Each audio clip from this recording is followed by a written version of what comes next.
Hey, what's up guys, Brad here. So today we have a bit of a different video.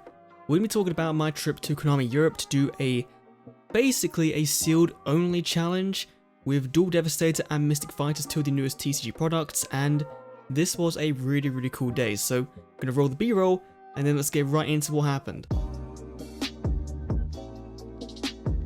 So myself and a few other content creators, namely TJ's Anime, Dan from Team Bros, we had Ed from GameHog, we had the Yu-Gi-Oh! News Twitter account, you know, the guy that does the whole semi-official kind of looking account, so it was cool to meet him.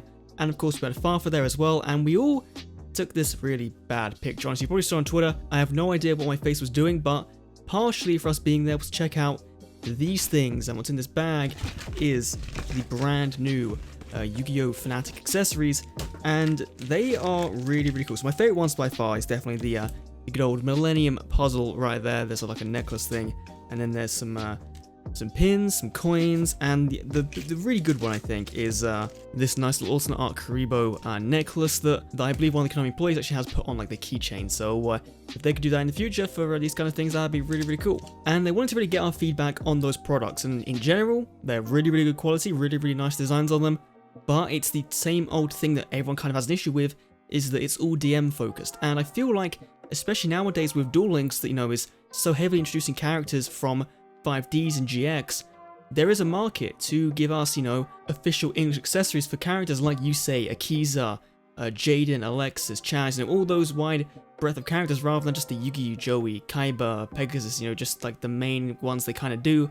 It would be really cool to see some from the other shows as well, especially with Duel Links, you know, you have a huge amount of artwork to pull from there, and getting an Akiza coin might be pretty cool. So if you have any feedback for what you want to see from Fnatic accessories in the future, let me know down below in the comment section down below, because Konami will be checking out this video and all the feedback regarding the accessories and of course the whole contents of this video as well. But yeah, let them know what you want to see from an official accessory, if this interests you, if it doesn't interest you, if you want to see, you know, I'm a Duel Links channel, if you want to see more Duel Links focused stuff, that'd be pretty cool.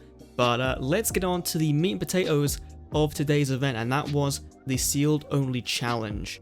So Konami gave us a box of Duel Devastator, you'll know that once a sealed product, everyone kind of is raving about how good that set is, and a box of Mystic Fighters, the new set that has Generaids, it has Dragon Maids, and it has Math Mechs in it. And we were tasked with about, you know, 20 minutes, half an hour to build a deck using cards only in those sets. And overall, I feel like the Math Mechs were the best bet, the safest bet for that sealed event, from all of the cards being very easy to pull. Like, I think the only secret rares are like the Traps, the Spell, and the Synchros, and you only really need one of the Synchros anyway, and then the deck is mainly a rank 4 engine toolbox.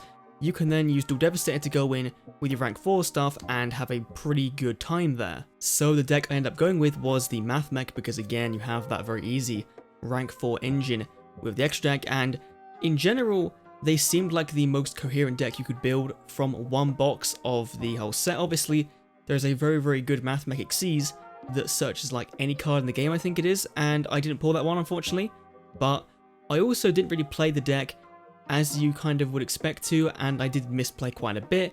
This was my first time playing with this deck, and again, I think of everyone there was only really two big TCG players, and that was Daniel and Farfa, so everyone else was a little bit mismatched there. But my deck in general, I just decided to go for kind of the staple cards from Duel Devastator. We had, you know, back row like Solemn Strike, we had Red Reboot, we had the, you know, some of the hand traps, we had Pankratops, and that was okay, but really the deck struggled if you had anything that kind of floodgated you, that stopped you from playing the game and stopped you from playing your deck, and that's what I kind of ran into quite a bit with my matchups. So I haven't got footage of all the matchups because my phone was pretty much on like 2% by the time I ended the event, but my first duel was against Daniel, Team Bros, and he opened up with an expected border against me, and I completely just like skipped past it in Duel Devastator. I completely like didn't put it in, I just don't know why, but he opened that, which made it incredibly hard for me to really do much with the deck, because Math Mechs do like special summoning stuff, and the only way I was able to out that, I think, was because he destroyed my face down Waking the Dragons, and here's where I did a major misplay and ended up losing the duel because of it, because I've only really had the context of Waking the Dragons with fusion monsters, and I completely forgot you could use Synchro, so I just kind of went, you know what, I'll summon out the weaker Synchro first of all, and see if that's legal, you know, just in case it wasn't, and it was. So after that I was kind of screwed. I could have gone in to my towers, into the big boy final Math Mech, and this guy would have won me the duel because there would have been very little in his deck to be able to actually out this card. And because of that, he managed to win the duel because of my misplay there, and because I misplayed going to Scarlet Dragon Archfiend and then, you know, using a Solemn Strike on a faceline card. I don't even know what I did there. It was the first duel of the event. A lot of these cards are pretty new to me, and I just kind of blanked for a bit, and we lost our first duel. Our second duel, I believe, was against TGS Anime. I think it was against him, and we managed to win that one very easily because he bricked. You know, he was playing Dragon Maids. Unfortunately, the deck out of the box is probably the most expensive one to build, at least coherently, and so he managed to brick quite a bit in a few of his games. So it was a fairly easy matchup with that one. We managed to win that one very, very quickly. Then I believe my third duel was against Ed from GameHog, someone who I'd met 2 or 3 times before now, and again, very, very easy game. I think he scooped out because he just couldn't make a play, which was kind of disappointing. He was playing, I believe he was playing Dragon Maids as well. I think he's playing Dragon Maids. I can't remember. It was nearly 2 weeks ago from the time recording this. But yeah, so far, this deck only really winning because of people, you know, scooping and not being able to draw and bricking. So far, not the best of matchups. The second to last matchup was against Father, and he just stomped me, you know, into the ground. He had some good back row. He had a Vanity's Fiend, which stopped me from special summoning, which the only card in my deck that could out it was Pancratops, and I couldn't special summon that, of course. I had to hard tribute it, so I couldn't get to it. So he just managed to lock down my deck completely, and it was just a game of set, pass, and he tack into it, set, pass, tack into it, and honestly, that was probably one of like the worst duels I had, to being on the receiving end of just being locked out of my entire deck and not being able to do anything. That was kind of it sucked. It really did suck. But still, we're now 2-2, so that's not too bad of a ratio. And then on to our final duel, which I believe was against Yu-Gi-Oh! News, and he as well, I think, was running Mathmech. I'm pretty sure Mathmech took like 4 decks, and then Dragon Maid's 2 decks, and no one played Generators, which didn't surprise me because you need the field spell read to play a deck, and no one pulled it. So I can understand why. I'm pretty sure I won that last duel. I can't remember. It's a while now again. Pretty sure I won that duel. I can't remember how, but that was a fun. That was probably the most back and forward duel we had.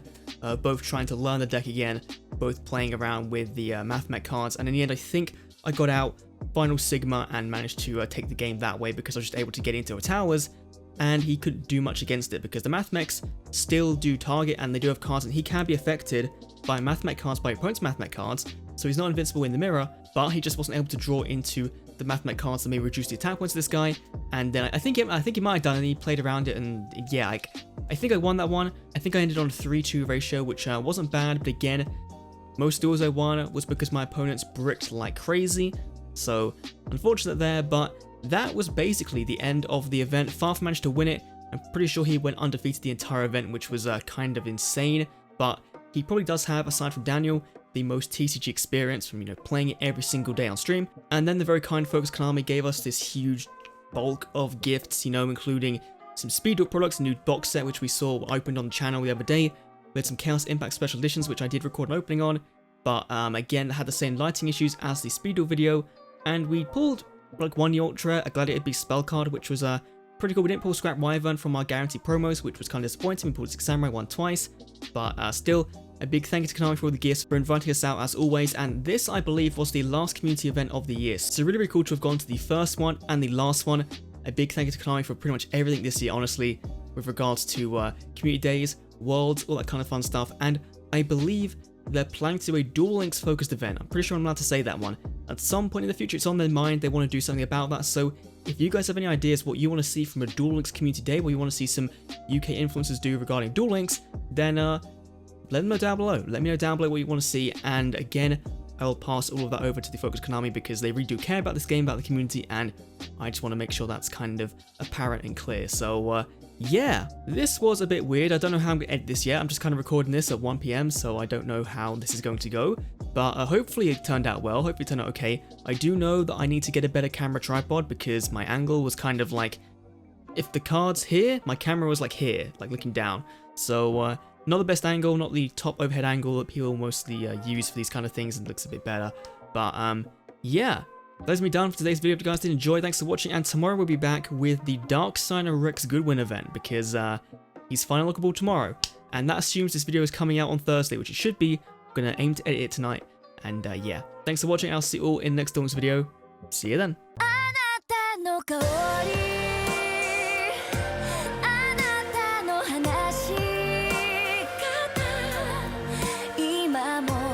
た上に愛のかけらが残